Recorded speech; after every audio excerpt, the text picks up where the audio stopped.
mempertemukan kita lagi pada hari ini dalam satu majlis ilmu yang kita akan membicarakan satu topik yang sangat penting pada hari ini, yang berkaitan dengan membina generasi huffaz. Bila kita sebut membina generasi huffaz, mestilah ia akan merujuk pada membina generasi hari ini. Bagaimana kita nak membina generasi anak-anak kita hari ini, generasi kita pada hari ini, untuk menjadi seorang huffaz.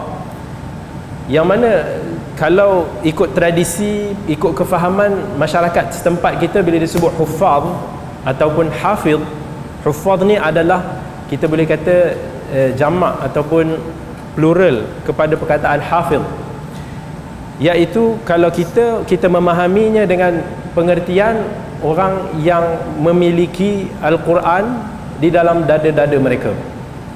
Kalau disebut Al-Hafiz pada zaman dulu, Al-Hafiz, bila kita sebut Al-Hafiz Ibn Hajar, Al-Hafiz Fulan, Al-Hafiz Suyuti, maka kita akan memahami bahawa Al-Hafiz pada zaman dulu merujuk kepada orang-orang yang mahir dalam seruk beluk periwayatan hadis, yang banyak menghafal hadis, yang tahu bagaimana untuk nak menilai hadis.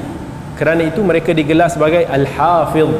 Tetapi hari ini bila kita sebut sebagai generasi huffaz, Al-Hafiz pada hari ini ramai orang memahaminya dengan memahami sebagai istilah menghafal Al-Quran. Dan kita pun tahu, sedia maklum, baru-baru ni dengan beberapa isu yang agak menggegarkan kita tentang cadangan menutup sekolah tahfiz, kemudian respon balas daripada Menteri Pendidikan kita. Dan hari ini insya-Allah pada malam ini saya mungkin nak kongsikan beberapa pandangan saya berkaitan dengan institusi tahfiz dan bagaimana apa yang saya lihat pada hari ini kita semua boleh buat satu perubahan. Kalau kita tengok hari ini, institusi tahfiz ni lebih bersifat eksklusif, yang mana kalau kita hantar anak-anak kita untuk nak belajar tahfiz Quran, mestilah anak-anak tersebut belajar di pusat-pusat pengajian tahfiz, dia belajar tentang pengajian tertentu. Kalau anak kita nak mengambil jurusan sains umpamanya, mungkin kita tak halakan dia ke arah tahfiz.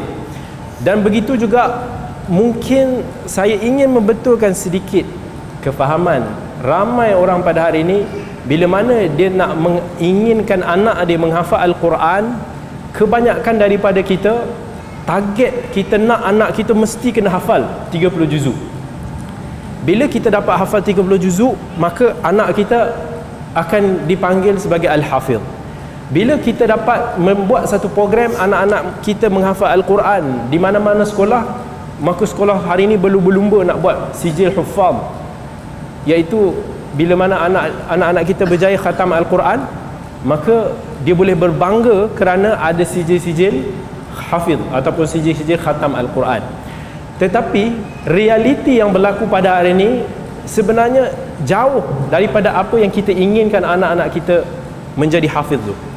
Berdasarkan pengalaman saya sendiri yang pernah menjadi seorang pelajar tahfiz selama 6 tahun, berpindah radah 5-6 sekolah kerana tak berapa menjadi, ada isu sana sini, dan kemudian mengemudi sebuah sekolah tahfiz, pusat tahfiz Darul Sidir. Saya boleh bagi tahu, dan siapa-siapa kat sini yang mana pernah ada pengalaman yang sama menjadi seorang pelajar tahfiz, kita boleh bagi tahu kebanyakan sekolah tak dapat melahirkan generasi hafal Al-Quran yang betul-betul diingini, melainkan kita boleh kata dalam 5%, satu jumlah yang sangat kecil, sangat sedikit.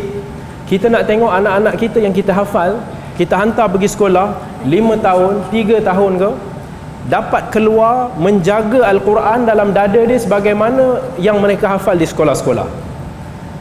Kita tengok hari ini beberapa sekolah berlumba-lumba nak buat program tahfiz. Kemudian target dia bila habis untuk ambil SPM, berjaya hafal Al-Quran 30 juzuk. Tak kurang juga di beberapa universiti yang juga buat program yang sama untuk nak kejar, orang kata professional huffaz. anak yang mampu menjadi jurutera, doktor ke misalnya, pada masa yang sama hafal Al-Quran 30 juzuk. But kat sini ada benda yang perlu kita ambil perhatian, iaitu anak-anak kita pada hari ini kita kena terima yang mana memori mereka hari ini tak sama macam Al-Imam Al-Bukhari rahimahullah dulu. Sistem pengajian kita, persekitaran kita pada hari ini membuatkan anak-anak kita tidak setajam para ulama dulu yang mana seusia mereka. Kalau kita tengok rata-rata, kalau kita baca mana-mana sejarah para ulama dahulu, kita akan dapati umur 7 tahun, 8 tahun adalah normal untuk mereka ni dah hafal Al-Quran komplit. Dan setelah mereka hafal Quran, mereka akan hafal mutun-mutun ilmiah, dia akan hafal hadis, dia akan hafal matan sekian dalam bahasa Arab, akan hafal kitab sekian, akan hafal ini. Daripada usia yang awal mereka dah diterapkan dengan sistem hafalan yang begitu baik sekali. Sebab itu kita boleh tengok rata-rata ulama dulu memiliki memori yang luar biasa. Mereka boleh menghafal Al-Quran dengan cepat dan bertahan lama hafalan tu. Macam kalau kita tengok misalnya yang disebut Al-Imam Syafi'i rahimahullah, bila dia baca sekali dia boleh ingat. Bila kita tengok misalnya Al-Imam Abu Zur'ah Ar-Razi, seorang imam hadis yang meninggal tahun 264 Hijrah dulu, dia kata bila aku masuk ke pasar, macam kita hari ni masuk ke shopping mall, dia kata aku terpaksa tutup telinga ni, sebab bila mana aku masuk, aku dengar orang menyanyi-nyanyi tu, aku akan hafal. Sekali dengar dia dah boleh hafal. Kalau kita tengok banyak lagi sejarah para ulama dulu yang dia orang kata bila dia baca 1, 2, 3 kali kitab tu, dia dah boleh hafal lah satu kitab tu, seisi kitab tu. Hari ni kita pula tidak, sistem kita tidak sama dengan zaman dulu. Hari ni umur 7 tahun pun anak kita belum pandai nak mengaji Al-Quran, belum khatam Al-Quran lagi, baru nak belajar. Mungkin sebahagian besar kita baru nak belajar Iqra', sebahagian besar kita masih lagi merangkak-rangkak, bertatih-tatih untuk nak hafal Al-Quran. Kemudian kita inginkan dengan program-program hari ini yang banyak ada di sekolah-sekolah hari ini, kita target anak kita boleh hafal Quran luar biasa macam mana zaman-zaman Imam Al-Bukhari dulu. Pada zaman kita tengok misalnya Al-Bukhari rahimahullah, dia boleh bagi tahu aku hafal 200,000 hadis. Jalan-jalan hadis ni semua dia boleh ingat dengan sanad-sanad dia yang pelbagai ni, seolah-olah hadis tu di depan mata dia. Jadi bila mana hadis, sesuatu yang kita hafal tu depan mata kita, seolah-olah depan mata, macam mana kita baca tengok, maka barulah senang untuk kita petik hadis tu, kita ambil sini, ambil sana, ambil sini, maka hafalan tu jadi lebih kuat. Tetapi hari ini masalahnya kita inginkan anak-anak kita hafal 30 juzuk secara literal. Luaran kita berbangga bila mana anak kita hafal 30 juzuk, tetapi cuba tanya setelah mereka keluar ataupun sebelum keluar lagi daripada sekolah tu, ingat tak 30 juzuk yang dia hafal? Mungkin ramai yang kata tak, dia tak boleh nak ingat. Belum lagi mereka melangkah nak ambil sijil SPM yang mungkin akan buatkan dia akan jadi sibuk, Quran akan semakin ditinggalkan, dah tak ulang dah. Belum lagi dia orang masuk ke universiti, pilih mana-mana jurusan yang dia orang nak, anak-anak kita nak, Quran semakin ditinggalkan. Belum lagi kemudian berumah tangga, berkerjaya, maka Quran pun akan semakin ditinggalkan sebab dah tak ada masa. Kita dah sibuk kerja, kita dah sibuk dengan keluarga, bila kita nak ulang Al-Quran? Maka realitinya kita tengok ramai para penghafal Al-Quran hari ini akan lupa 30 juzuk yang mereka dah hafal dulu, sijil-sijil yang dia berhasil dapat daripada sekolah-sekolah dulu. Setelah 10 tahun sia-sia. Mana masa-masa yang kita dah korbankan untuk anak-anak kita dulu? Mana masa yang anak-anak kita korbankan untuk diri mereka sendiri dulu, setiap hari berjam-jam hafal Al-Quran? Ada yang 5 tahun hafal sepenuhnya Al-Quran, spend di sekolah-sekolah tahfiz. Kemudian hari ini bila kita tanya, ingat tak lagi Al-Quran? Tak ada dah ingat. Lamanya masa yang dah di-spend, tetapi hafalan tersebut luput, hilang. Ini kelemahan besar yang saya bagi tahu yang wujud dalam sistem pengajian, pusat pengajian tahfiz kita di mana-mana pada hari ini. Dan inilah sesuatu yang saya nak cuba bawa satu perubahan, iaitu dengan suasana kita yang ada hari ini yang mencabar, masa yang kita ada pada hari ini, kita nak ukur baju di badan sendiri. Kita nak bagi hafalan yang kita target long term, bukannya short term, yang kalau nak hafal laju, anak-anak kita boleh hafal laju, tak ada masalah. Dulu masa zaman saya nak hafal Al-Quran, kalau kata sehari nak hafal 8 muka, hafal 12 muka hafalan baru, biasa, senang buat. Tetapi yang susahnya ialah bagaimana kita nak jaga Al-Quran tu selama mana yang kita boleh. Percayalah, kalau kita dah sibuk, masa kita dah kahwin, masa kita dah kerja, masa kita belajar, bila kita nak ulang Al-Quran? Psikologinya, bila kita dah rasa Al-Quran 30 juzuk yang kita hafal tu dah mula goyang, kita susah nak jaga. Nak ulang sehari makan 1 hingga 2 jam, lama-lama kita akan malas. Bila kita nak ulang, maka definitely kita akan tinggalkan Al-Quran tu dan lama-lama dia akan terbang daripada kepala kita. Sebab tu kita kena ubah. Yang saya nak kita ubah, sebab sekolah macam sekolah yang Darussidin, mungkin ramai orang tanya ni, dia orang kata macam mana dia punya target dia, berapa lama anak-anak tu nak hafal Al-Quran. Saya katakan saya nak ubah soalan tu, daripada kita tanya berapa lama dia orang perlukan, anak-anak kita perlukan untuk hafal Al-Quran, kita tukar dengan tempoh yang mereka gunakan di sekolah tu, sebanyak mana yang mereka boleh jaga Al-Quran tu, macam mana dia orang tengok di hadapan mata. Kita nak applykan, kita nak latih anak-anak kita ni daripada sekarang ni adalah untuk proses untuk kita menghafal Al-Quran. Sebenarnya semua anak-anak kita boleh hafal Al-Quran, sama ada kita hafal ke, kita hantar ke pusat tahfiz, ataupun kita sendiri yang tahfizkan anak kita, ataupun kita minta ustaz-ustaz mana datang ke rumah untuk nak tahfizkan anak kita. Semua orang boleh hafal Al-Quran hari ini. Dan yang lebih utamanya ialah pada awal usia anak-anak kita, sebenarnya umur 7 tahun, 8 tahun, 9 tahun, 10 tahun, ini adalah masa untuk nak kita train anak-anak kita punya memori. Itu jadi kita punya mission. Once anak-anak kita dah biasa hafal Al-Quran, kalamullah, maka yakinlah semua subjek-subjek yang lain semua akan mudah masuk. Kebanyakan ibu bapa hari ini, apa dia punya worry dia, kerisauan dia, kerisauan paling besar anak kita bila kita hantar dia orang untuk hafal Quran, kita risau ketinggalan anak-anak kita ni, ketinggalan daripada subjek-subjek sekolah biasa. Itu kerisauan paling besar. Kalau kita hantar hafal fully 2-3 tahun, nanti macam mana kalau dia orang tak ambil UPSR ke, macam mana subjek form 1 ke, macam mana subjek form 2, boleh ke dia nak backup? Itu yang menggusarkan ramai ibu bapa kita hari ini, sampai membuatkan kita tak mampu ataupun kita tak bagi peluang pada anak-anak kita bersama Al-Quran.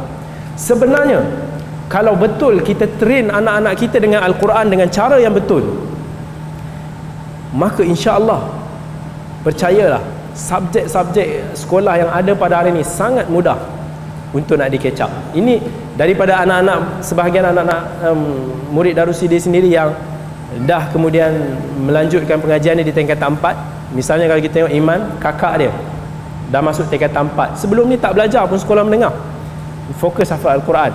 Tapi masya-Allah, masuk tingkatan 4 baru setengah tahun, satu semester dia boleh dapat antara tempat-tempat yang terbaik di kelas dia. Dan ada juga yang bagi tahu pada saya, dia kata anak-anak dia tak belajar pun subjek tahun-tahun sebelum tu, dia hanya ajar subjek setahun matematik, setahun 2 tahun matematik punya subjek dan sains tu, dia ajar private anak dia, dalam masa sebulan anak dia boleh catch up balik. Dan ada juga yang mampu dengan Al-Quran yang dia dah biasa ada dalam dada dia, dia boleh cover balik subjek matematik daripada form 1 sampai form 5 dalam masa 2 bulan sahaja. Dia nak masuk form 5 masa tahun SPM tu, bulan 5 sampai bulan 7 trial, itulah masa untuk dia polish. Alhamdulillah dia dapat catch up subjek, banyak subjek sains, dapat matematik. Ini semua berkat bila mana kita jaga kalamullah. Ingat Allah Azza wa Jal, Nabi SAW pesan dalam hadis, ihfazillaha yahfazuk. Jagalah Allah, Allah akan jaga kita, sama ada kita yakin ataupun tidak.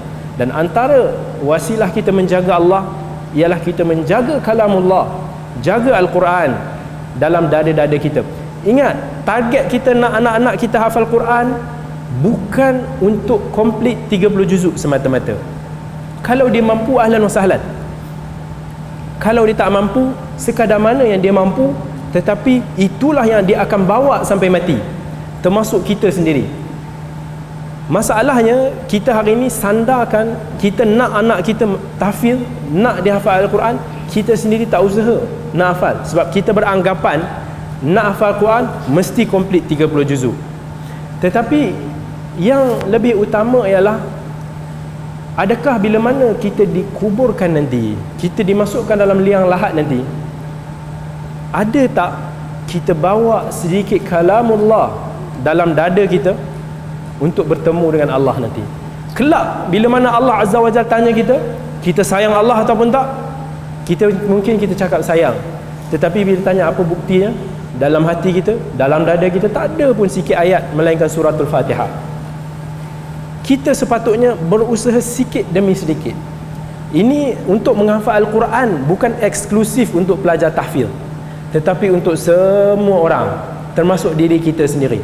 Tanya diri kita, walaupun kita mungkin dah umur 40 tahun, dah umur 50 tahun, 30 tahun kan, niat kita sebelum kita memejamkan mata bertemu dengan Allah, berapa banyak kalamullah yang kita nak bawa berjumpa dengan Allah.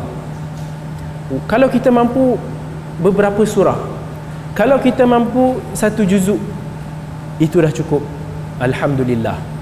Tetapi kalau kita ada niat, Masya Allah, kita boleh buat. Pernah seorang guru saya cerita, ada seorang nenek. Nenek ni dah berumur 59 tahun. 59 tahun ni tua lah. Kalau kita hari ni kita kata saya dah tua, dah tak ada harapan, dah tak boleh dah lemah. Tapi nenek ni, keinginan dia untuk nak hafal Quran sangat-sangat tinggi.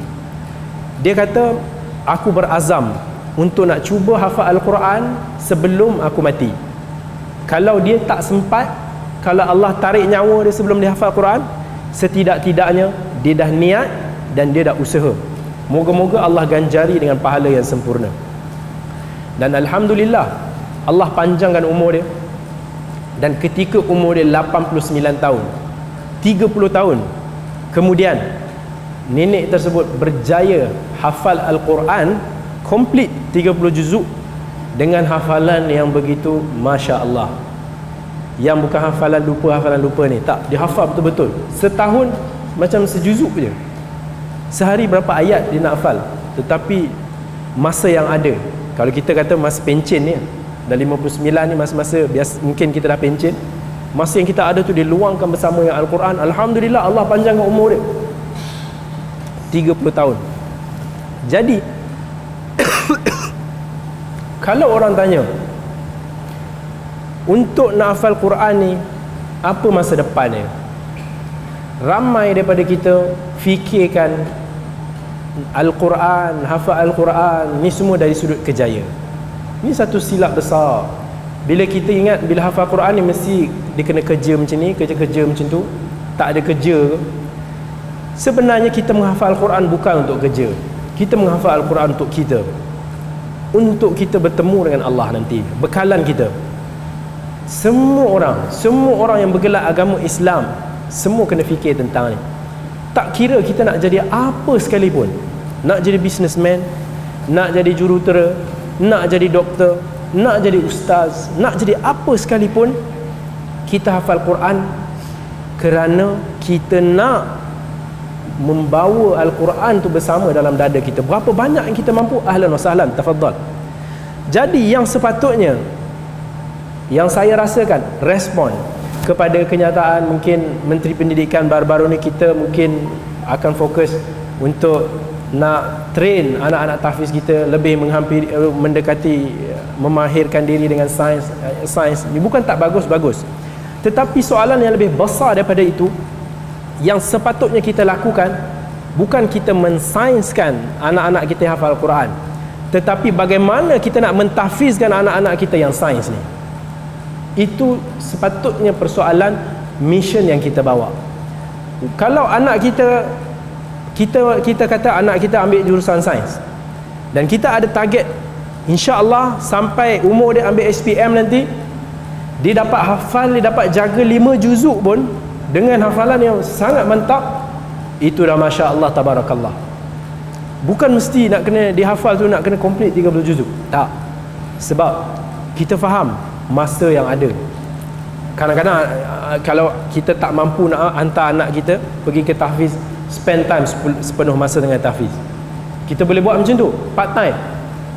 Setiap hari dia hafal sikit, setiap minggu kita mungkin boleh minta ustaz datang untuk nak checkkan sikit demi sedikit sampai target dia mungkin 10 tahun kemudian dia dah berjaya hafal 5 juzuk. Tapi jika 5 juzuk itu yang dia boleh bawa sampai dia dah bekerja nanti, sampai dia dah belajar kat universiti nanti, itulah kadar yang mana akan menjaga dia. Kalau kita tengok orang mungkin kata Allah, student sekolah tahfiz ni pun ada yang teruk-teruk perangai dia, yang buat macam-macam. Carilah mereka yang orang yang macam tu, yang ada Al-Quran ni lekat dalam dada. Hampir kita tak jumpa, susah. Kebanyakan orang yang macam ni, yang mana-mana sekolah pun ada pelajar yang main, pelajar yang gagal, pelajar yang tak usaha, ada di mana-mana. Tetapi kita nak anak kita diterapkan Al-Quran bukan semata-mata nak jadikan mereka hufaz, tetapi kita nak membaiki akhlak mereka. Kita nak bagi dalam hati mereka itu ada roh Islam. Percayalah, bila adanya sedikit Al-Quran dalam dada kita, sikit sebanyak pun, insya-Allah Allah akan jaga kita, at least daripada dosa-dosa besar di luar sana, cabaran hari ini yang begitu dahsyat. Tetapi bila mana kita hari ni hanya fokus kalau nak hafal Al-Quran mesti kena complete 30 juzuk. Nak complete 30 juzuk kita tak tahu nak pergi mana. Kita risau mungkin masa yang dia ambil tu, mungkin anak kita macam mana pengajian dia tertinggal. Ini yang menjadi masalah ataupun problem kepada masyarakat kita pada hari ini. Ada banyak cara macam mana kita nak train anak-anak kita hafal Al-Quran. Antaranya, untuk kalau ibu bapa sendiri yang boleh train anak dia, tahfizkan anak dia sendiri, itu lebih baik. Dan cabaran besar lah, seorang ayah nak mengajar anak dia bukan mudah. Sebab anak lagi degil sikit, nak marah anak pun lama-lama kita pun fed up marah anak. Kalau ayah dia boleh at least membaca Al-Quran, ayah dia pada masa sama akan train. Saya bagi tahu, misalnya kita tengok ibu kepada iman. Ibu kepada iman, seorang ibu yang saya tengok sangat bersungguh-sungguh nak anak dia bukan setakat menghafal Al-Quran one day, tetapi mengharapkan one day anak dia akan menjadi seorang ulama yang mampu memberi saham kepada ibu bapanya bila ibu bapanya dah tak ada nanti. Usaha dia nak galakkan anak-anak dia hafal Al-Quran, dia sendiri cuba menghafal Al-Quran. Ibu sendiri yang cuba menghafal Al-Quran, walaupun mungkin merangkak-rangkak susah dengan usianya, tak biasa lagi, tetapi demi nak bagi semangat pada anak-anak, buktikan bahawa walaupun dah tua tapi masih lagi usaha, masih lagi cuba hafal, walaupun lebih perlahan daripada anak-anak, tetapi ibu bapa sendiri sebagai role model untuk anak-anak lebih bersemangat. Masalah juga yang paling besar kepada anak-anak kita hari ini, kita hantar anak-anak kita hafal Quran tanpa kita bimbing anak kita ni apa hala tuju dia. Anak kita lama-lama rasa, apa aku kena paksa hafal Quran pula, aku kena hafal sekolah tahfiz, kenapa aku je adik tak kena, saya. Itu perasaan yang saya sendiri dulu masa kecil pun alami. Kenapa adik saya tak kena hantar hafal, kenapa saya je kena hantar jauh pula tu, kena rotan pula tu, kena macam-macam. Sedih, kita tak nampak lagi hala tuju. Ibu bapa sangat memainkan peranan untuk nak guide anak dia. Kenapa anak dia menghafal Al-Quran? Apa yang dia boleh buat dengan Al-Quran? Tak kiralah apa anak dia nak jadi. Kalau dia jadi doktor, apa faedah daripada Quran yang dia boleh dapat? Kalau dia nak jadi ulama, lebih besarlah faedah yang sepatutnya dia boleh dapat dengan dia menghafal Al-Quran dan hadis. Macam mana kita nak bagi anak-anak kita dengan usia macam ni nak faham? Cabaran. Sebab anak-anak kita bila tak ada hala tuju, maka dia akan tak ada minat. Bila dia tak ada minat, dia malas nak buat. Dia tak nak buat. Bila dia tak nak buat, dia hanya buat depan kita. Dia takut dengan kita.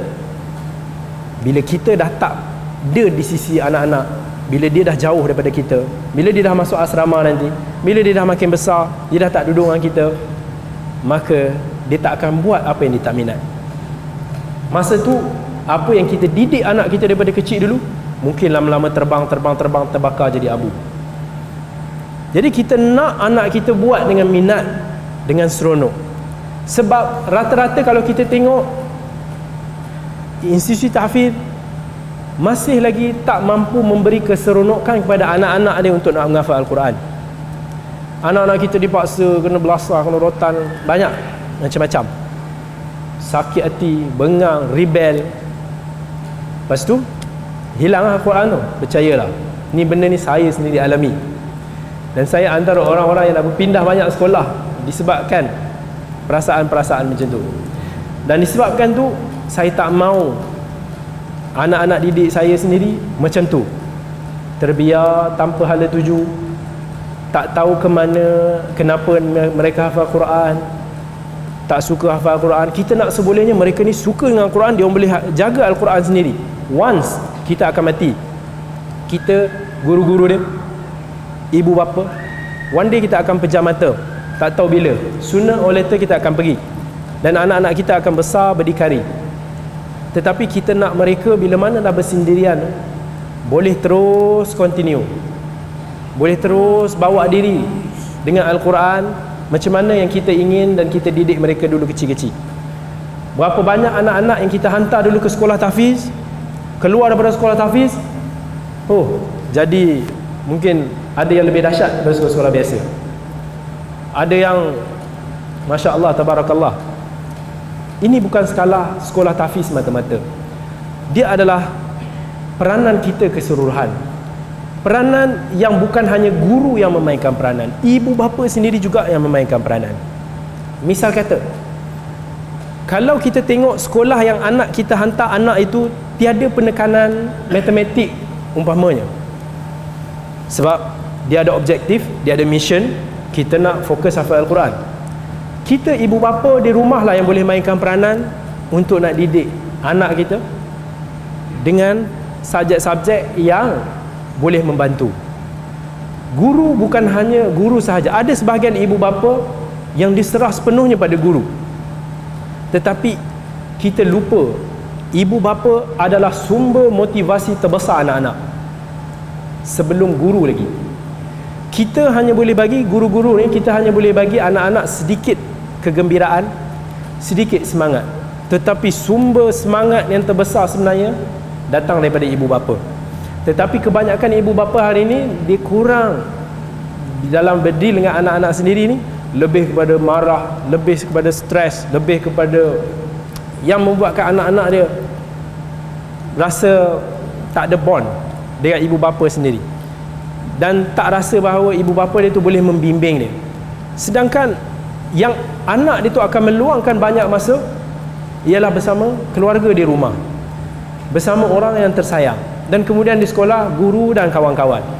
Jadi semua orang memainkan peranan, bukan hanya guru, bukan hanya sekolah, tetapi ibu bapa juga memainkan peranan yang sangat besar. Saya menginginkan sebenarnya lebih kepada semua sekolah-sekolah kat Malaysia, kalaulah pada awal-awal anak-anak kita usia awal-awal bawah 10 tahun ni, lebih tekankan anak-anak kita ni dengan subjek hafiz Al-Quran, hafiz hadis, benda-benda berkaitan akhlak, adab, karakter yang boleh mendidik karakter anak-anak kita ni menjadi baik sampai mereka dewasa ni, lebih saya suka. daripada tekankan pada awal dengan sains dengan matematik. Sains matematik ni insya-Allah, kalaulah dia orang jaga Al-Quran ni, insya-Allah senang.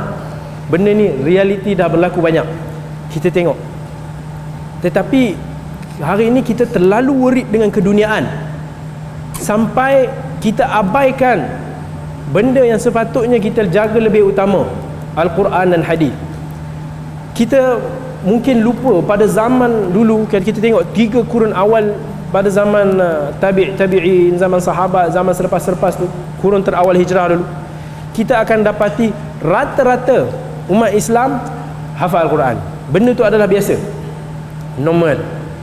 Macam mana kalau kita tengok di few country sekarang macam Mauritania, ramai daripada rakyat dia hafal Quran, normal. Kita hari ni rare nak hafal Quran. Mungkin kita jumpa ramai juga yang hafal Quran hantar mana-mana sekolah, tetapi rare nak jumpa orang yang betul-betul jaga Al-Quran tu, tunggang terbalik tu semua dia boleh ingat. Dia boleh ingat Al-Quran tu macam mana dia hafal surah Al-Fatihah. Ini jarang kita titik beratkan. Dan kita jangan risau. Dan hari ni dalam sistem kita juga sekarang ni, terlampau banyak kita nak sogokkan anak-anak kita dengan pelbagai benda. Kita nak anak kita hafal Quran, kita nak sumbat dengan subjek ini, subjek sumbat itu, 10 subjek yang kita sumbat.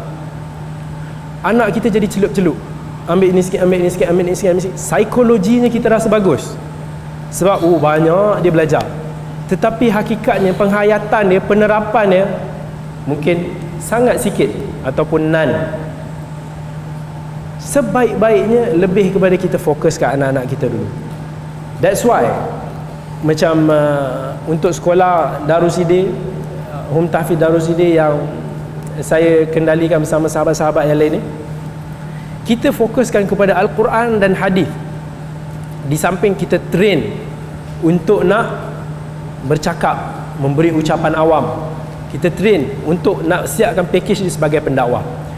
Berapa lama anak-anak ni ada kat sekolah terpulang kepada perancangan parent. Ibu bapa kena mainkan peranan kat sini. Berapa lama dia plan untuk anak dia hantar. Let's say kalau umur lagi muda, mungkin umur-umur iman, ada mungkin parent dia kata okey, kita plan sampai 4-5 tahun.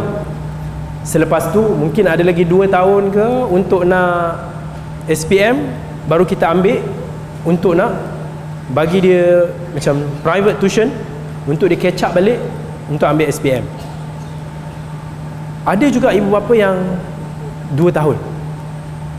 Jadi kat sini apa yang saya nak dalam 2 tahun ni, fokus sebaik-baiknya bagaimana 2 tahun ni dimaksimumkan manfaat dia untuk dapatkan hafalan yang terbaik kita boleh jaga.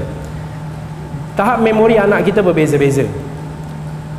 Kalau daripada kalangan diorang pun ada berbeza-beza. Ada yang laju lagi dan lebih pick up, lebih dahsyat. Ada yang sederhana, ada yang sedikit slow. Jadi kita raikan kat situ sedikit perbezaan antara anak-anak murid kita. Dan kemudian kalau dah sampai masanya tu, let's say 2 tahun, dia hafal 10 juzuk. 10 juzuk tu dia boleh jaga macam mana surah Al-Fatihah.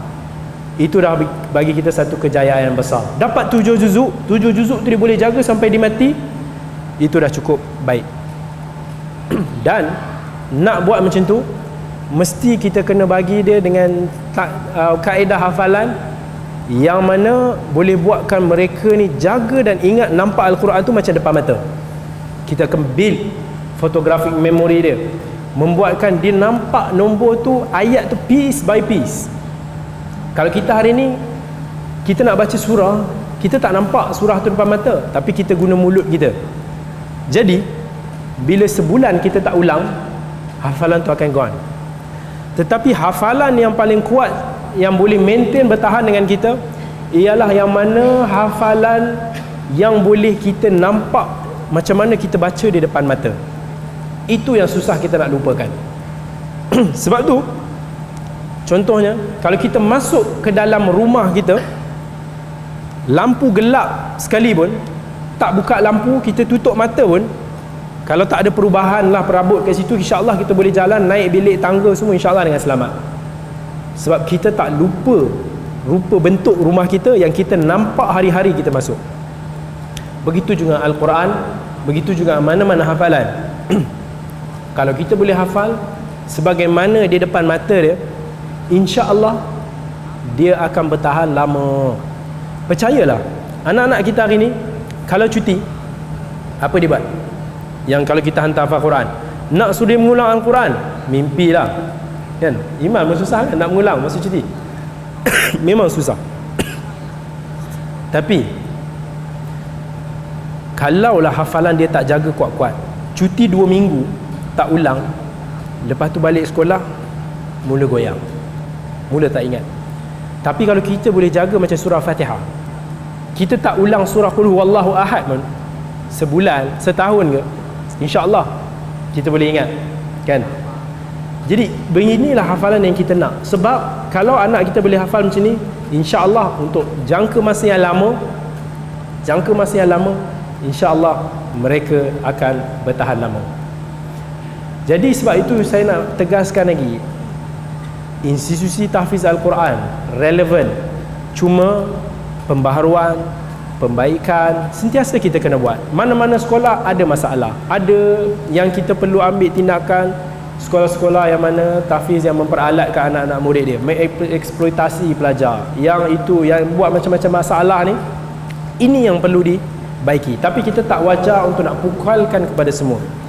Dan yang keduanya, banyak daripada sistem-sistem hafal Al-Quran tahfiz yang kita duk buat hari ni perlukan kepada reform.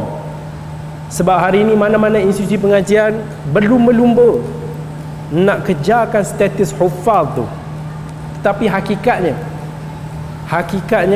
kita boleh tahu ianya tidaklah seperti mana yang digambarkan atau sebagaimana yang dia nak buat. Saya pergi ke bagi talk salah satu universiti, baru ada yang jemput tentang satu program diperkenalkan untuk pelajar-pelajar kejuruteraan dia. Setiap satu semester semua kena hafal 5 juzuk. Habis 3 tahun complete 30 juzuk, boleh dapat juruterus hufaz. Bayangkan, gah tak gah juruterus hafaz. Saya datang, saya tanya balik. Saya tanya mana yang dah habis semester 1 semester yang lepas. Sekelompok orang angkat tangan. Jadi saya kata, mana daripada kalangan semester 1 ni yang hafal 5 juzuk ni ingat 5 juzuk yang dia hafal? Semua mengaku dia tak ingat.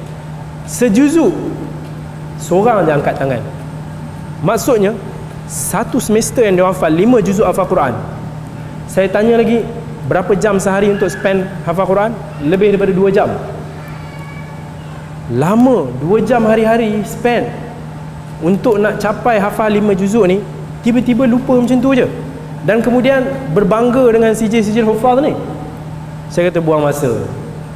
Bukan kita kata buang masa apa, pahala mengaji Al-Quran tu dapat, tetapi objektif kita nak melahirkan pelajar yang hufaz, yang menghafal Al-Quran ni, tak dapatlah. Hafal gone, hafal gone.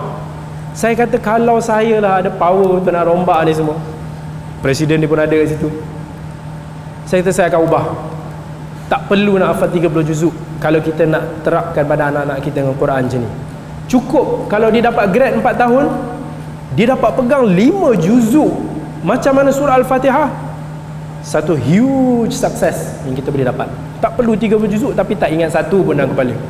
3 tahun ni kata akan menghadap 2,5 tahun lepas ni untuk nak buat benda yang sama, lupa. Buat benda yang sama, lupa. Then what?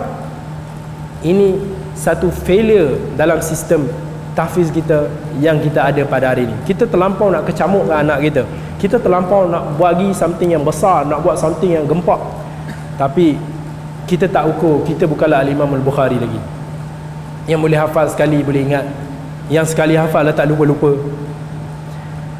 Dan itu yang mungkin kalau kita tengok anak-anak kita hari ini perlukan dorongan, perlukan semangat, bimbingan untuk bila mana kita hantar anak kita hafal Quran, kita terapkan anak kita dengan Quran, kita kena jelaskan, kita kena explain, kita kena bimbing. Kenapa? Bagi dia sendiri faham. Okey, mungkin Iman lah, kalau kita tengok mungkin dia boleh share tentang sikit sebanyak pengalaman Iman. Kalau kita nak tanya, macam mana iman start hafal Al-Quran, dan iman suka tak hafal Al-Quran, iman rasa susah tak hafal Al-Quran, macam mana iman nak rasa terus bersemangat hafal Al-Quran? Mungkin Iman boleh perkenalkan diri sikit dan boleh kongsi.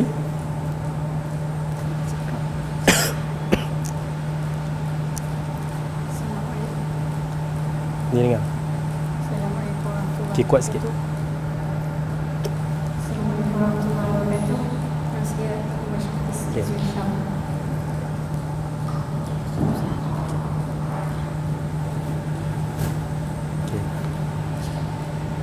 Okay. Mungkin macam mana Iman boleh Iman hafal Quran yang sekarang ni Iman hafal Quran? Paksaan ibu bapa ataupun Iman sendiri suka?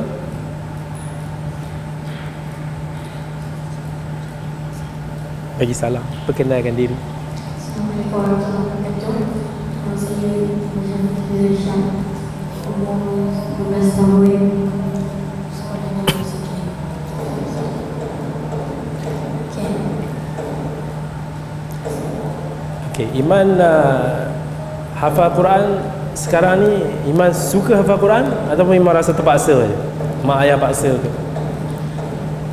Mula tu masa awal saya nak hafal Quran, saya rasa macam terpaksa.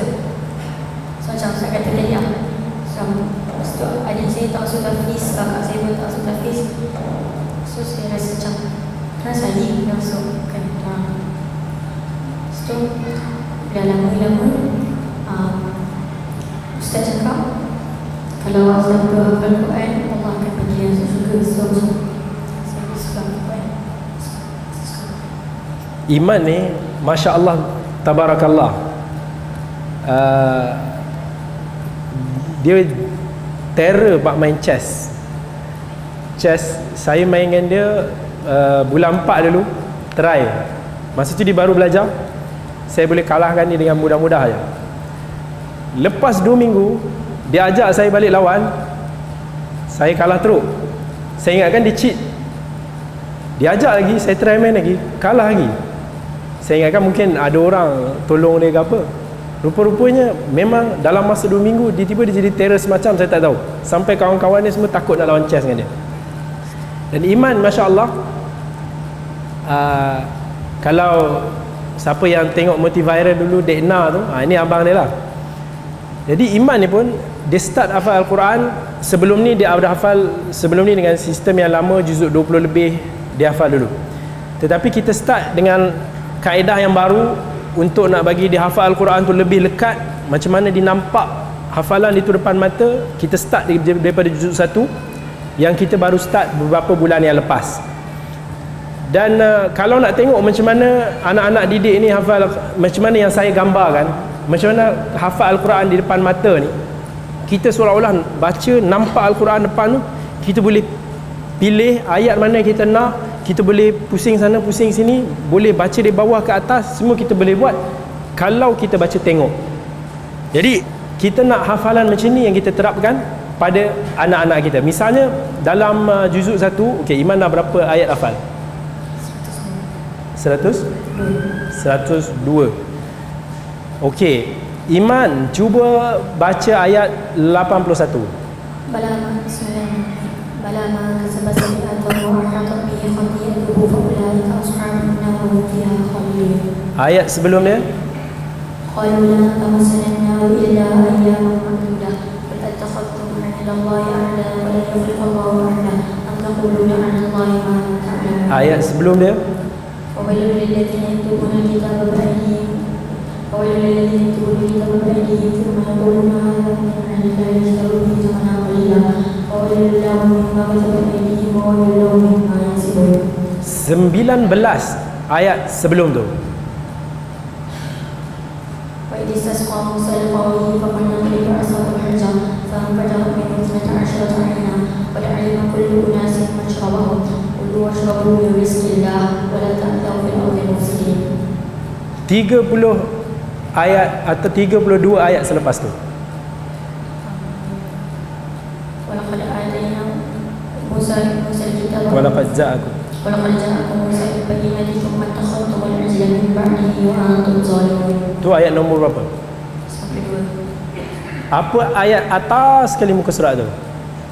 ولما جاءهم كتاب من عند الله مصدقا لما معهم وكانوا من قبل يستفتحون على الذين Apa ayat atas sekali muka surat sebelah yang kiri? قل إن كان لكم الدار الآخرة عند الله خالصة من دون الناس فتمنوا الموت إن كنتم صادقين. Ayat bawah sekali muka surat tu. ولما جاءهم رسول من عند الله مصدقا لما معهم. Itu nombor berapa ayat tu? 101. 101. Okey. Baca ayat yang ada perkataan ghamama. وظللنا عليكم الغمام وأنزلنا عليكم المن والسلوى كلوا من طيبات ما رزقناكم وما ظلموكم ولكن كانوا. Nombor berapa? Nombor 7. Okey, sebutkan perkataan terakhir ayat 40. Apa ia yang fatakun? Wa iya ya farhabun, ayat nombor berapa? Okey, ini just contoh macam mana kalau kita terap dengan hafal Al-Quran, dengan dia nampak macam mana hafalan tu depan mata. Jadi dia boleh pilih ayat mana dia nak, dia boleh nampak. Kebiasaannya kalau kita tanya soalan-soalan pada anak kita, kita akan suruh dia sambung ayat, sambung baca depan, senang sebab kita boleh ikut mulut, ikut sedap. Tapi bila mana kita nak suruh nombor ayat, pilih, tolak, depan, belakang, reverse, sana sini, tanya satu perkataan je, satu perkataan, ini yang susah. Ini yang kita akan ayat ni ke mana, ayat ni kat mana, akan buatkan kita fikir berkali-kali kat mana ayat ni. Begitu juga dekat Darussidin ni, anak-anak kita hafal hadis juga, hafal hadis 40, hadis 40 Imam Nawawi. Dan kita terapkan juga hafalan hadis tu, insya-Allah sama lebih kurang macam mana hafazan Al-Quran. Okey Iman, tadi masa Ustaz cakap, Ustaz ada baca hadis ihfazillah yahfazuk. Cuba bacakan hadis tu penuh.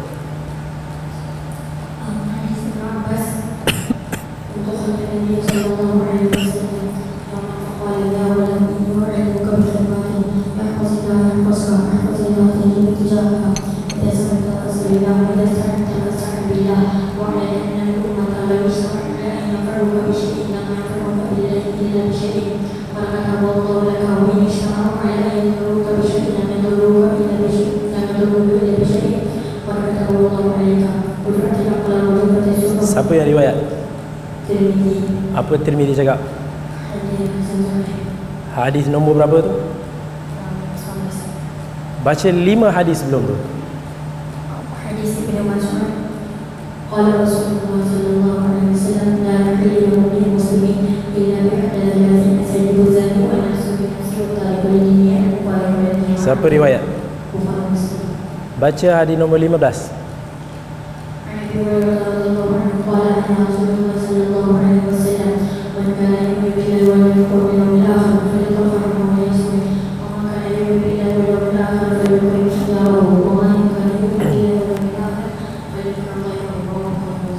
Baca 10 hadis sebelum.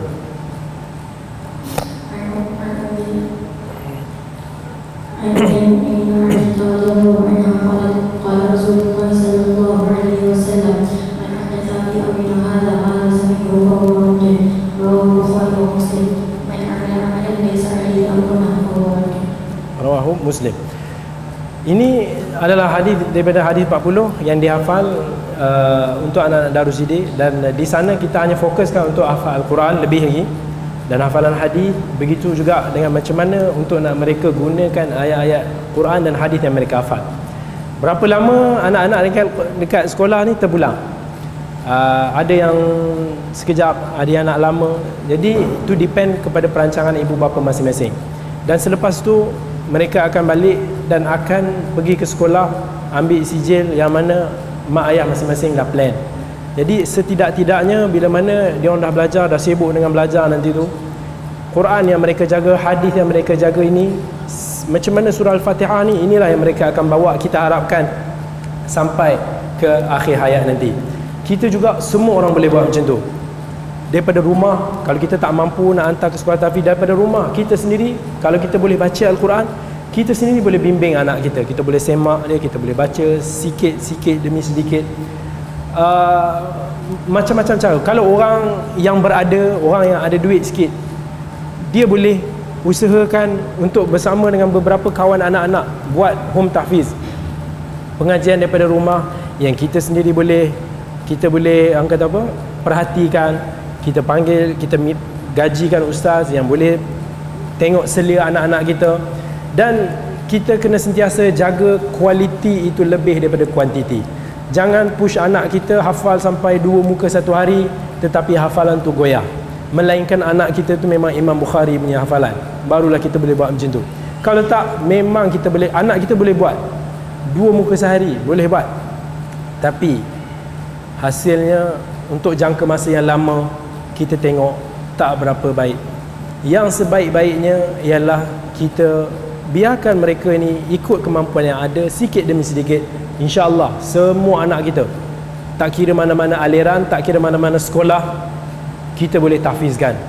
Ini yang sepatutnya kita buat. Kita tahfizkan anak-anak di sekolah kita, tak kira lah dia sains ke, di sekolah apa, dia nak ambil bidang apa. Ini yang kita nak. Dia nak jadi tukang tebar roti canai, tetapi Masya Allah hafal 10 juzuk. Dia nak jadi mungkin cashier pun, tetapi Masya Allah dia ada 5 juzuk dalam dada. Dia nak jadi businessman, tetapi bila mana dia ada 30 juzuk dalam dada dia, dia tidak akan, insya Allah dia tidak akan korak ataupun menyeleweng. Percayalah, kita jaga Allah, Allah akan jaga kita. Ini yang kita banyak tak yakin. Kita lebih worriedkan kita punya keduniaan anak-anak kita, sampaikan kita abaikan hak Allah. Lama-lama kita tekan anak-anak kita yang masuk tahfiz ni pun, tahfiz tak dapat, sekolah sains kita pun tak dapat, pengajian duniawi pun kita tak dapat, maka akhirnya menjadi kelang kabut dan sia-sia. So, saya mengharapkan semoga adanya manfaat daripada perkongsian kita pada hari ini. Kalau ada sebarang soalan daripada hadirin, mungkin kita boleh bagi sedikit masa untuk nak bertanya. Ada ke soalan? Selain daripada soalan, macam mana nak hantar ke sekolah saya? Itu dah penuh. Fadal.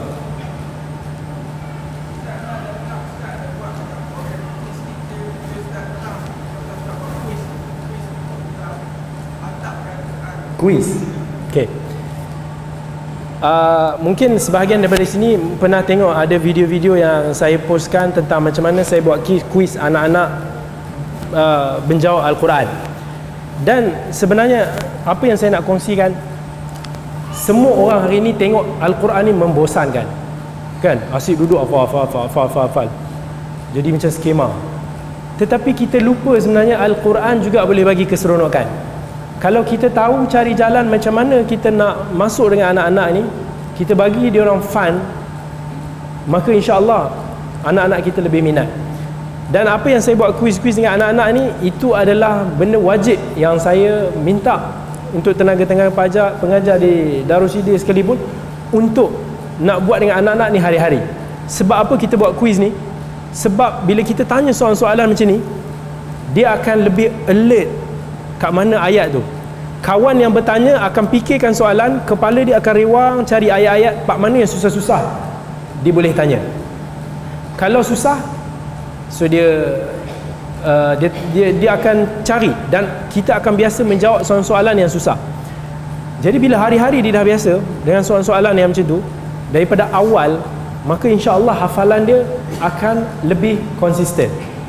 Contoh, kalau hari-hari Iman ni dia dah biasa ditanya, so kalau kita cari perkataan, nak cari word, nak tanya ni, bukan kita kata okey Iman, sambung daripada ulaika ala hudan min rabbihim wa ulaika humul muflihun, sila sambung. Yang tu kacang bagi dia. Jadi kawan dia akan try cari, okey kita cari part mana yang susah. So okey, Iman, ayat nombor berapa? Khalifah. Iman pun akan fikir. Iman tahu tak?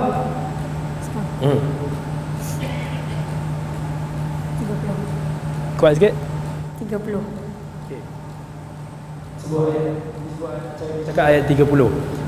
Jadi dia orang dah biasa dengan perkataan. Bila kita boleh ingat, dengan detail, maka kita boleh ingat gambaran hafalan tu lebih luas. Ini tujuan kita buat kuis. Dan satu lagi ialah kita nak mempelbagaikan aktiviti yang membuatkan orang fikir Al-Quran juga kita boleh bergembira. Anak-anak kita boleh happy juga dengan Al-Quran. Jangan ingat orang boleh seronok tengok World Cup atau main bola saja. Dengan Al-Quran pun dia orang boleh happy, dia orang boleh compete each other. Kadang-kadang saya terapkan macam elemen main game lagi dengan dia orang, semuanya berkaitan dengan Al-Quran. Ada dapat power card, macam main game lah. Siapa dapat power card ni, dia punya kelebihan dia boleh tanya soalan sekian ataupun dia boleh selamatkan diri daripada soalan sekian. Jadi dia orang akan main dengan gaya game, which is anak-anak kita sekarang ni memang hantu game lah kan. Tengoklah mama anak kita semua hantu gadget. Jadi kita masukkan benda yang dia suka, kita assimilatekan dengan Al-Quran, maka anak-anak kita akan lebih happy. Itu yang saya cuba buat aktiviti untuk selama ni. Orang buat hafalan Al-Quran, orang tengok yang kita boleh buat friendly match, main bola je kan. Tapi saya introduce kita boleh buat friendly match, kita boleh lawan antara sekolah dengan sekolah. So buat pertama kali hari itu saya buat friendly match untuk anak-anak didik ni lawan dengan pelajar USIM. Alhamdulillah menang. Next, mimpi plan kita nak buat friendly match dengan student Darul Quran Jakim yang specialize dengan Quran dan qiraat dia. So kita nak try kat situ. At the same time, kita boleh bagi anak-anak kita satu target untuk nak pergi mana, apa yang dia nak menang, apa yang dia boleh gembirakan mak ayah dia boleh menang kat situ. Dan pada masa yang sama, kita boleh belajar each other antara satu sekolah dengan satu sekolah yang lain. Kita boleh bagi fun, tetapi kita kena sentiasa fikirkan pelbagaikan aktiviti untuk anak-anak kita. Itu sahaja purpose yang tujuan yang kita buat. Jadi dia akan compete each other untuk jadi yang terbaik. Untuk jadi yang terbaik, macam saya bagi tahu, Iman yang nampak terror ni menggeletar kalau jumpa pelajar perempuan. Bayangkan pelajar perempuan punya level. Seorang anak murid saya ni, nama dia Safiah. Orang panggil dia Safiah Thanos. Thanos tak tahu sebab apa, mungkin ada cerita Marvel tadi tu yang terlampau terror. Sebab dia boleh jawab dengan penuh selamba dan sangat pantas. Sebelum kita habis soalan, dia dah boleh jawab apa benda yang kita nak tanya. Sebelum kadang-kadang kita selak Quran tu, dia dah jawab. Pelajar perempuan ni masya-Allah, komitmen dia punya fokus dia, usaha dia masya-Allah. Iman ni consider main-main lah kira kan. Dan ya tak, insya-Allah Iman ni talent, sangat berbakat besar insya-Allah. Dan saya tengok apa impian yang saya nak, one day dia yang akan duduk kat sini bercakap, saya akan duduk kat sini dengar. Bila mana satu hari nanti anak-anak didik kita ni boleh jadi scholar, boleh jadi pendakwah, boleh jadi ulama, masa tu kita dah tua dah. Kita tengok daripada bawah, senyum, minum kopi ke, tengok masya-Allah dia orang sekarang ni dah jadi permata untuk umat. Itu harapan saya insya-Allah. Ada lagi sebarang soalan?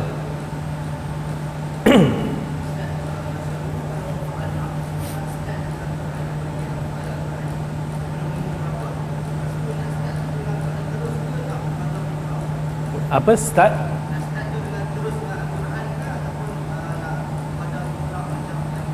Okey. Bila anak kita boleh start hafal Al-Quran, iaitu seawal usia dia boleh membaca Al-Quran dengan baik. Jadi jawapan dia bergantung seawal mana kita boleh bagi anak-anak kita boleh membaca Al-Quran. Saya pernah jumpa dengan ibu bapa yang dia bagi tahu anak dia umur 4 tahun dah khatam satu Quran. Mungkin tajwid ada sikit-sikit tunggal langgang lah, ataupun mungkin ada silap tajwid lah, tapi 4 tahun anak dia dah khatam membaca Al-Quran. Dekat Malaysia. Jadi kalau dia dah boleh macam tu, dia dah boleh start lah untuk nak menghafal Al-Quran. Sebab bila kita nak hafal, kita perlu bacaan kita baik, lancar, baru mudah untuk nak kita hafal. Dan kemudiannya kita boleh biasakan anak-anak kita daripada usia awal lagi 2 tahun ni, 2 tahun pun dia mungkin tak boleh baca lagi, tetapi dia boleh menghafal, boleh ingat dengan mendengar.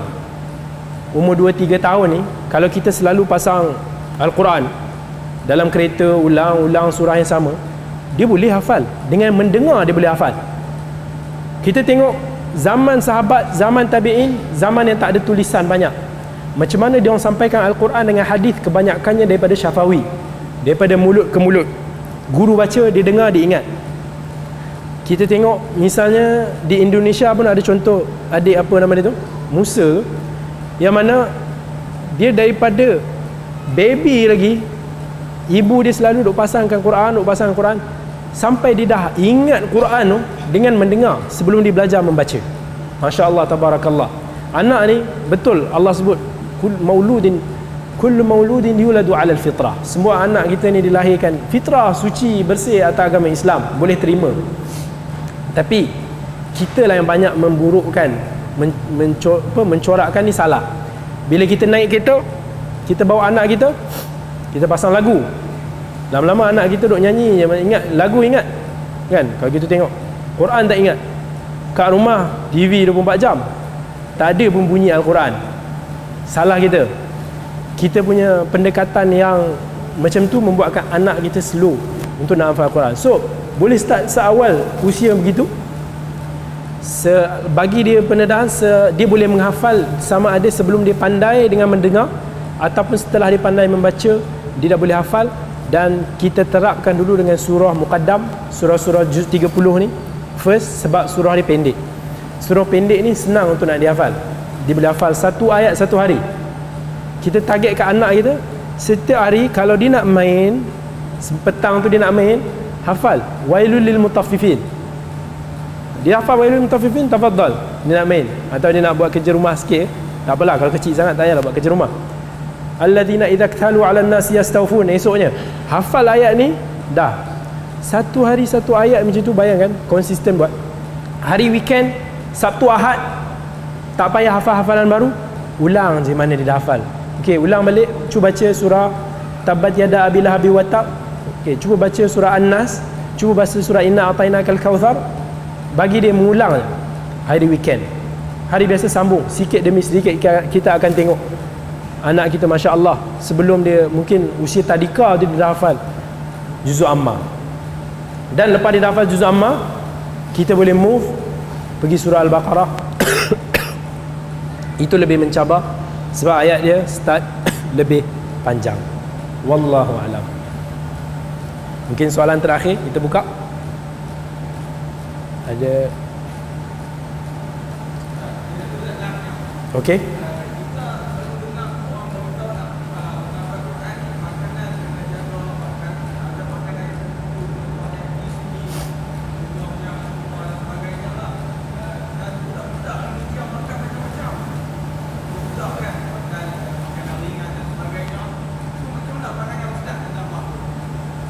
Okey. Yang bertanya apa pandangan saya tentang makanan kalau anak-anak kita ni nak menghafal Al-Quran dengan makanan yang pelbagai hari ni. Prinsip dia dua je yang saya pegang. Yang pertama, makanan tersebut tidak syubhah, tidak ada sama-sama, halal, yang Allah Azza wa Jalla sebut dalam Quran, ya ayyuhar rasul kulu min thayyibati ma razaqnakum. Allah kata, ya ayyuhalladzina amanu kulu minat tayyibat wa'malu salihah. Allah suruh kita ni makanlah dengan makanan yang tayyibat, yang halal. Dan kemudian inilah yang kita makan, makanan yang halal je kita makan. Dan yang kedua, makanan yang sihat lah. Kalau kita tahu secara scientifically satu-satu makanan ni boleh menjejaskan function otak dia, boleh menyebabkan tubuh badan dia lemah, tak sihat, jauhkan. Cari makanan-makanan berkhasiat. Sebab orang kata apa? Al-aqlu salim fi al-jismu salim fi al-aqli salim, atau terbalik. Maksudnya akal yang sihat ni mesti pada badan yang sihat. Kalau badan kita sihat, insya-Allah otak kita akan cergas. Ambil contohnya scientifically yang kata boleh membantu dari segi memori, macam DHA, omega 3. Benda ni baik untuk nak kita bagi anak-anak kita makan. Tetapi kalau orang kata makan produk-produk tertentu ni, itu bukanlah sangat. Dan kalau orang kata makanan ni tak boleh, makanan ni tak boleh, selagi halal, selagi benda ni tak syubhah, tafadhal makan. Saya kongsikan Al-Imam Al-Bukhari rahimahullah. Imam Bukhari yang kita tahu dahsyat, yang sampai hari ni kita baca hadis-hadis ni, orang yang boleh hafal hadis ni semua macam mana depan mata dia, beratus ribu hadis dia hafal.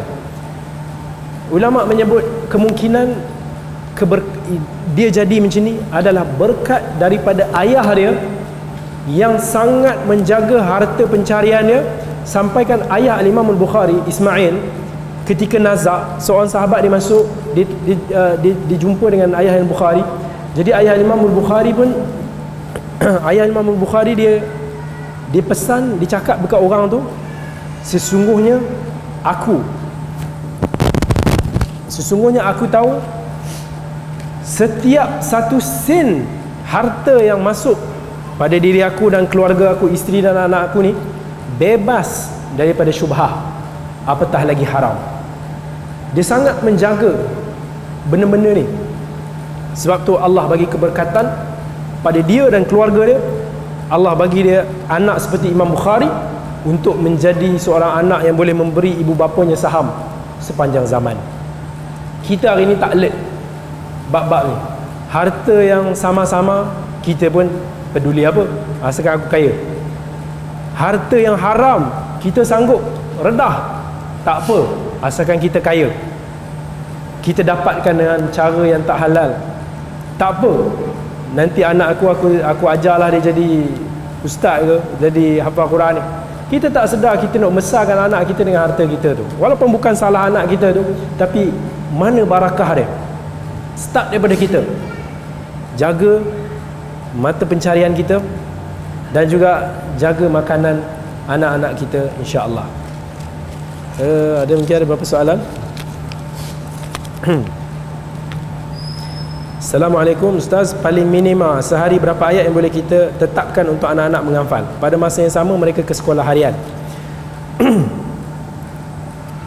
Tengok anak kita punya kekuatan, masa yang ada. Anak kita mungkin pergi sekolah pagi, balik petang ke, kita tahu dia penat, bagi dia rest. Kalau kita buat seawal daripada darjah 1, darjah 2 kita boleh start. Kalau kata darjah 1, daripada darjah 1 dia dah hafal juz amma lah katakan.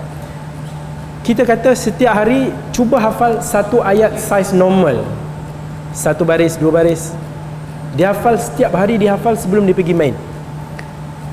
Dan kemudian kita akan setiap hari kita check dia, setiap minggu dia ulang je. InsyaAllah kita target dia daripada sampai SPM nanti, InsyaAllah dia dah hafal 5 juzuk dah dengan hafalan yang baik. Tetapi jangan kita beratkan sangat anak kita. Kudrat dia terhad. Kalau kita tekankan dia, kita push dia untuk hafal sebanyak yang baik mungkin, dia sendiri tak minat, dia sendiri tak sedar apa benda yang dia buat dengan Quran ni, sia-sia juga.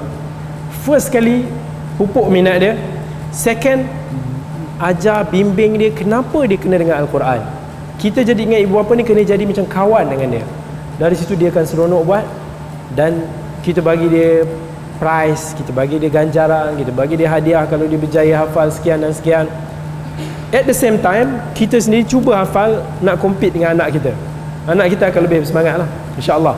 Dia bila dapat kalahkan ayah dia, dapat kalahkan mak dia, tu something yang benda yang besar tu, bukan mudah. Okay, soalan yang terakhir. Assalamualaikum Ustaz, bagaimana melatih anak-anak seperti iman untuk mengingati ayat-ayat berdasarkan susunan ayat demi ayat, kerana mereka boleh diuji dengan ayat yang tidak tersusun. Semoga Ustaz dapat memberi tips macam mana nak nak train anak-anak kita untuk hafal. Macam mana iman hafal, dia boleh ingat nombor ayat, dia boleh ingat ke belakang, ke depan, ni semua. First kali, tips mudah adalah masa kena ada. Masa kena ada. Dia bukan benda ni datang ingat duduk setengah jam sehari boleh macam ni. Tak. Masa tu kita kena spend time. Kena bagi anak kita ada masa. Once dia hafal satu ayat, saya bagi satu contoh. Dia membaca, dia tengok je, ulang 100 kali. Tengok, make sure dia tengok. Jangan dia dah ingat, dia tengok atas bawah, tak. Biar dia tengok supaya dia nampak, dia scan ayat tu. Dia scan sampai mana dia tahu apa ujung baris ni, apa nombor ayat ni, tanam dalam kepala dia. So contoh dia baca, innal ladzina kafaru sawa'un 'alaihim anzartahum am lam tunzirhum la yu'minun. Pak, dia tahu tu ayat 6 sebagai contoh. Jadi ini contoh kita bila dia hafal ayat kedua, make sure ayat semalam dia ulang 50 kali, tengok 50 kali tak tengok. Bila dia pindah ke ayat yang seterusnya, ayat yang ketiga, ayat yang semalam 50 kali tengok, 50 kali tak tengok, ayat yang sebelum tu kurangkan 25. Seminggu kita akan baca ayat yang sama, tetapi dengan kadar yang semakin kurang bila hafalan tu makin lama. Tapi tempoh seminggu ni adalah tempoh hafalan yang kritikal, mesti kena ulang, sebab masa ni hafalan masih goyang. Bila kita dah hafal ayat, setiap ayat kita move ke bawah, kita train dia ulang balik, membaca terbalik ke atas. Why kita buat macam tu? Bila kita baca terbalik, anak-anak kita akan buat dia ingat piece by piece ayat. Dia akan ingat, oh, dia dah bukan ikut sedap mulut ayat dah, tapi dia kena fikir, apa ayat sebelum ni. Dia sampai atas, turun bawah balik, sampai bawah, naik balik. Buat macam tu dalam 10 kali. Turun bawah, naik atas, turun bawah, naik atas, turun bawah, naik atas. Fi qulubihim maradun. Selepas tu wa idza qila lahum la tufsidu fil ard, lepas tu ala innahumul mufsidun. Suruh dia baca terbalik-balik. Ala innahumul mufsidun wa idza qila lahum la tufsidu fi qulubihim maradun wa minan nasi may yaqul, sebelum tu yukhadi'un Allah, sebelum tu turun balik. Buat macam tu, dia akan dapat imagine, dan at the same time setiap kali dia lalu ayat, minta dia imaginekan nombor ayat tu sekali.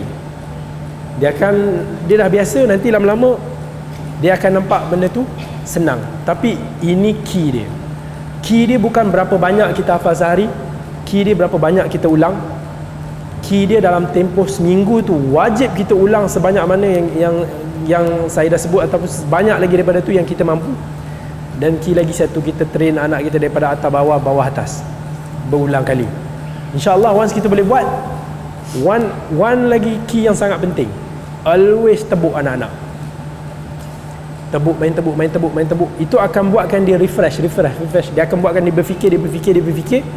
Kalau dia tak dapat ingat, dia dapat jawapan, dia akan ingat, dia akan fikir. Lama-lama insyaAllah dia akan mahir. Tapi ini memerlukan masa, definitely memerlukan masa. Maybe adik Iman boleh share apa yang Iman buat seharian di tahfiz.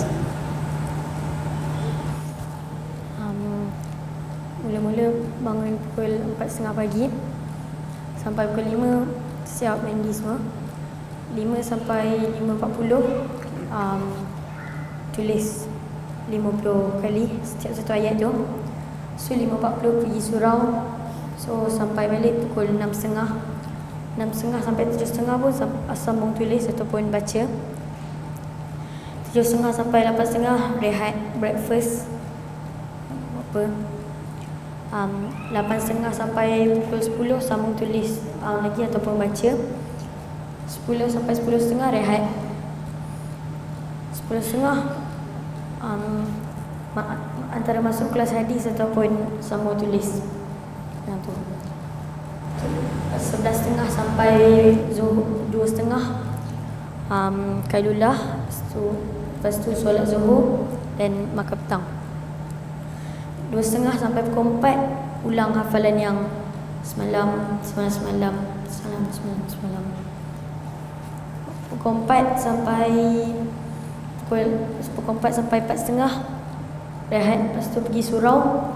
Balik surau dalam pukul 5.15 macam tu. Lepas tu main sampai pukul 6.30 masuk kelas balik sampai maghrib. Lepas maghrib ni untuk ulang hafalan yang 20 ayat, juzuk 20, juzuk 22 macam tu. Lepas maghrib sampai isyak pun buat benda yang sama, ulang hafalan yang belakang, juzuk 20 semua. Lepas tu sampai isyak, lepas isyak sampai 10.30 rehat, 10.30 tidur. Mungkin adik Iman boleh nak share sikit. Dulu masa saya tanya Iman dulu nak jadi apa? Entahlah Ustaz, saya tak tahu nak jadi apa. Bertanya anak-anak kita pun kebanyakannya entahlah, ikut lah, tak tahu. Itu jawapannya. Tapi alhamdulillah selepas pendedahan kita bagi, dan apa yang kalau kita tengok ibu bapa Iman sendiri, mata ibu bapa dia menggambarkan betapa besarnya harapan dia mereka nak iman, adik-beradik iman mampu memberi saham kepada mereka di akhirat. Mereka teringin iman yang menjadi seorang ulama one day, insya-Allah. Dan itu antara tugas saya, tugas rakan-rakan, sahabat-sahabat, tugas ibu bapa mereka sendiri untuk nak membawa iman ke tahap tu. Dan sekarang kalau mungkin kita boleh tanya ke iman, apa iman nak jadi bila iman dah besar nanti, dan kenapa?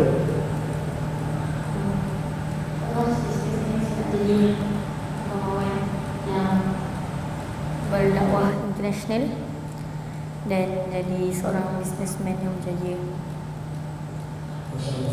Nak jadi pendakwah, jadi ulama, dan at the same time nak jadi seorang businessman juga. Masya-Allah. Itu benda yang kita tengok wujud pada zaman ulama dulu. Kita tengok misalnya Al-Imam Al-Bukhari rahimahullah. Kalau kita nak tahu pendapatan Imam Al-Bukhari sebulan 500,000 dirham setahun, sebulan, Imam Bukhari dengan perniagaan dia. Kalau kita nak tahu seorang muhaddis besar yang meninggal tahun 181 Hijrah dulu, Abdullah ibn Mubarak, guru kepada Al-Imam Ahmad dan ramai lagi para ulama yang lain, dia adalah seorang ulama besar dalam bidang hadis, seorang pejuang di medan perang, seorang yang banyak menunaikan haji. Dia bergilir-gilir, setahun dia pergi haji, setahun dia pergi perang, setahun dia pergi haji, setahun dia pergi perang, mengajar hadis, seorang tokoh ulama besar pada zaman dia.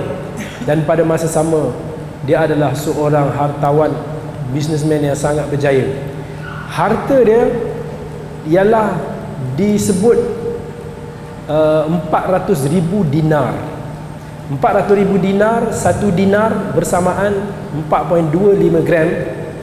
Kita bayangkan lebih kurang pada hari ini nilai dia, harta dia hampir ataupun sekitar 300 juta ringgit. So ulama mujahid yang besar pada zaman tu. Tetapi dia gunakan harta dia fisabilillah lah banyak. Setahun dia dapat 100,000 dinar dia punya income dia. Abdullah ibn Mubarak. Moga-moga Allah mengabulkan impian dan cita-cita iman untuk menjadi hamba Allah, orang yang berjuang pada agama dia, orang yang dapat memberi manfaat kepada manusia lain. Mungkin akhir kata iman, mungkin ada nasihat tak untuk sahabat-sahabat iman kat luar sana?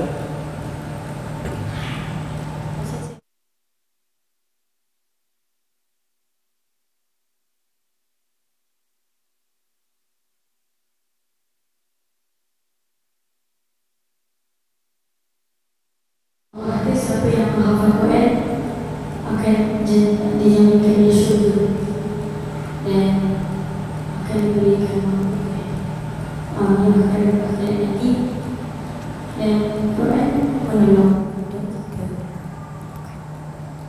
Itu je? Ya. Okey. So, terima kasih kepada adik Iman, terima kasih kepada semua jemaah hadirin hadirat yang datang pada hari ini, pada malam ini. Moga-moga hari ini kita mendapat satu perkongsian. Oh, ada lagi soalan? Okey.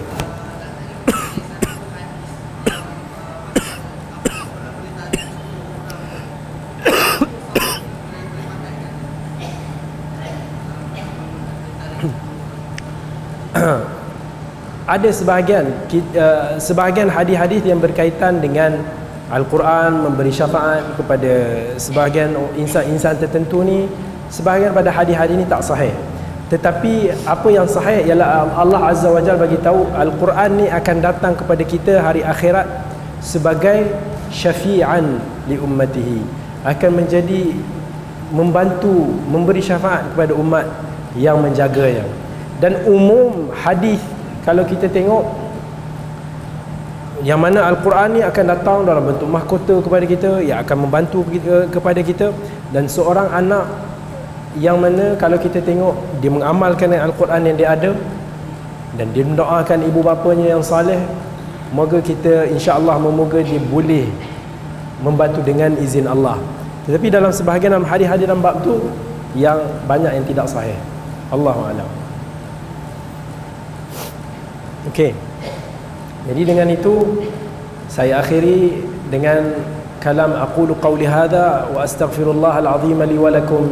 Wassalamu alaikum warahmatullahi wabarakatuh.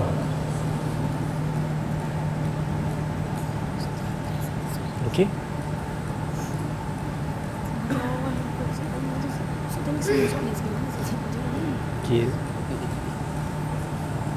Alhamdulillah, terima kasih kepada Syekhuna Dr. Kamil Jalil dan juga adik Iman yang telah bersama-sama kita berkongsi ilmu yang sangat bermanfaat untuk kita dan untuk anak cucu kita.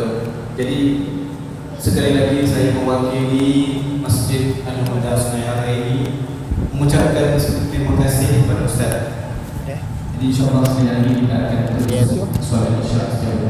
Assalamualaikum warahmatullahi wabarakatuh.